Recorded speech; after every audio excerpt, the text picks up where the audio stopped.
With the deadline nearing, lawmakers scrambling to reach a deal over the debt ceiling. Without one, Democrats predicting disaster. Avoid a potential cataclysm is pass a clean debt ceiling now. In a few days, we're not going to pay our bills. Cataclysmic, it would be dangerous to our economy. Uncertainty is hurting the economy. Crash the global economy. Even some CEOs and banks saying that no debt deal will be a very raw deal for the economy and the markets. But some here say, don't buy it. So who's right? Hi, everyone. I'm Brenda Butner. This is Bulls and Bears.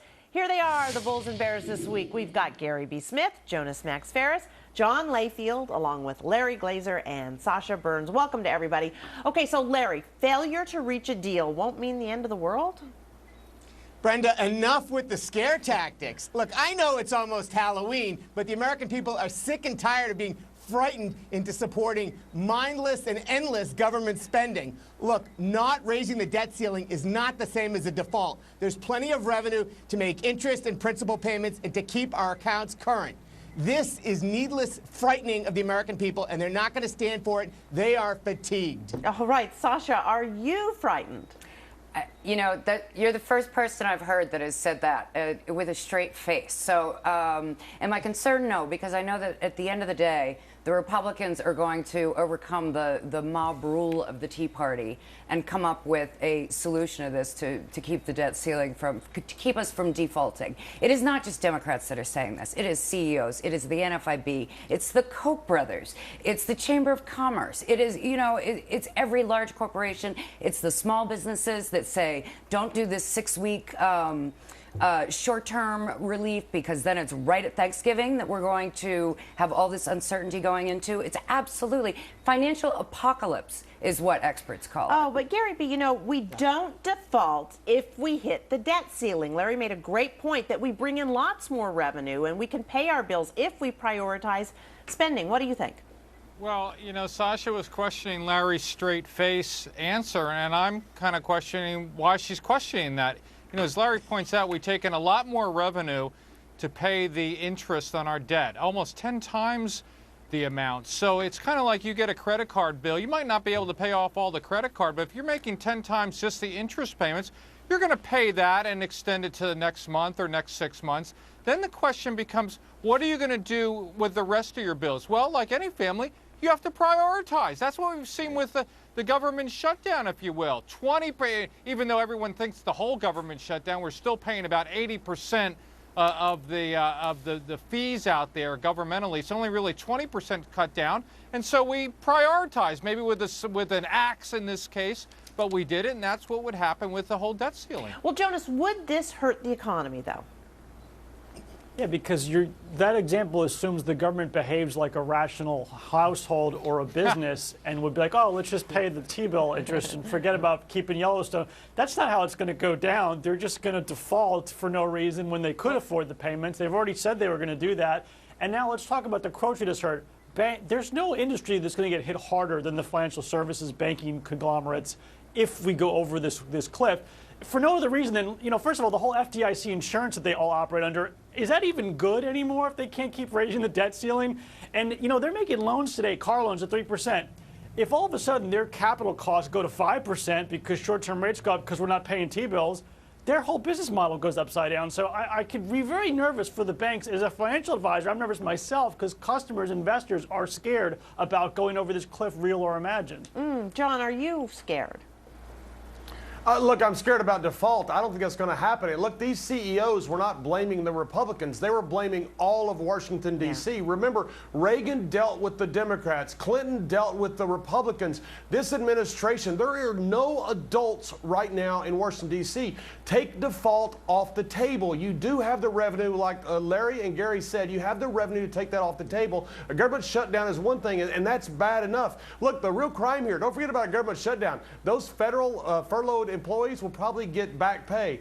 those workers that have tour operators, vendors at national parks, they all of a sudden can't pay their rent. This is a crime that is being perpetrated by several people, Boehner, Reid, and President Obama, against the small guy out there because they can't get along. It is disgraceful. But you know, Larry, the markets really are hoping and betting that there will be a deal, because they really went up when there was any sign of thawing in the talks between the White House and Congress.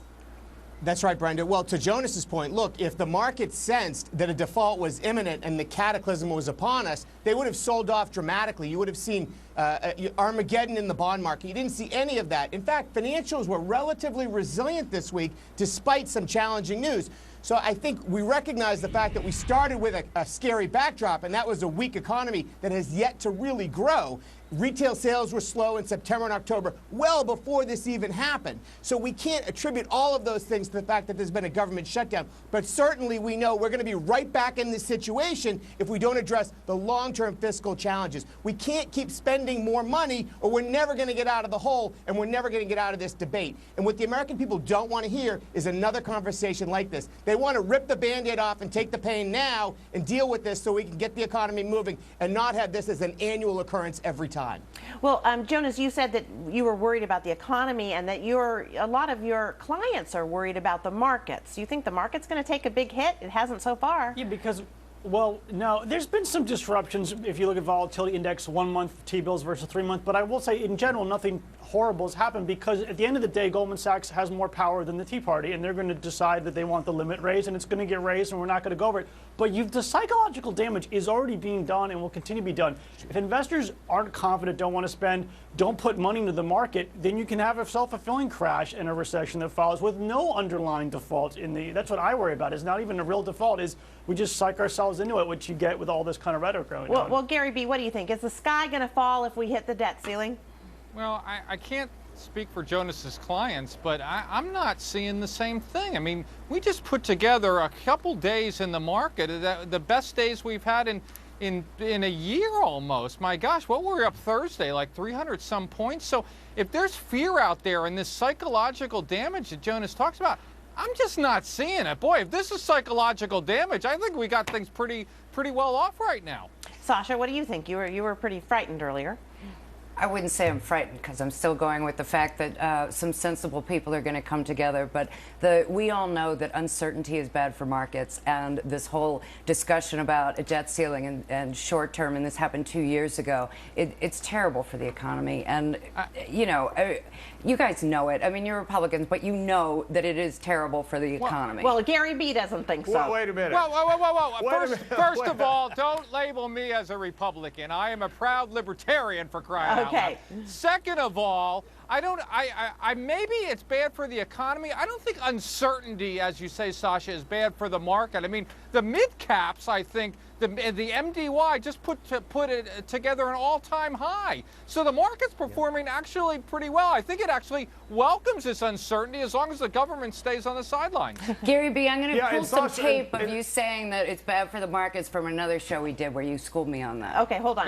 Yeah, but Sasha, please understand who you're talking to when you're calling names out, okay? Gary's a libertarian. I'm a strong independent. President Obama in 2006 said it was irresponsible when Bush was raising the debt ceiling. Yeah. Now all of a sudden that he's accrued all this mountains of debt, he said it's irresponsible not to raise the debt ceiling. This is politics as usual in Washington, D.C. There's no leaders. There's no adults. It's disgraceful. And the polls are showing that. All right, that's the last word to